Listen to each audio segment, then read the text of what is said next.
Perfugas, comune virtuoso, fa spallucce ai tagli dello Spendi Review sfruttando al meglio le risorse regionali. Mario Satta, unico sindaco indipendentista dell'IRS nell'isola, ha ottenuto un finanziamento di 200.000 euro, in parte utilizzati per migliorare la mobilità. Al posto di quelle blu, 2 auto elettriche ricaricate da energia solare. Utilizzo per spostarmi qua in paese solo le macchine elettriche, così come gli uffici tecnici e la polizia municipale, quindi questo nel nostro piccolo è un grande risultato. È un modo nuovo per muoversi, penso che un esempio da un piccolo comune potrebbe essere assolutamente importante anche per i centri più grossi. Parte dei fondi è stata invece utilizzata per sostituire la vecchia e sbiadita cartellonistica stradale con pannelli illustrati multilingue, italiano, inglese e sardo.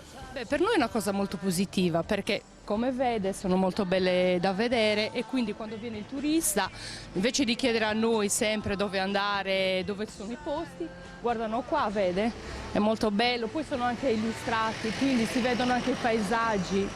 È una cosa positiva. Mi sembra un'ottima idea, il lavoro è venuto benissimo e aiuterà sicuramente i turisti che verranno. I turisti che faranno i loro acquisti a Perfugas otterranno presto una scheda magnetica. In base ai punti caricati potranno utilizzare le auto elettriche per scoprire le risorse ambientali del territorio.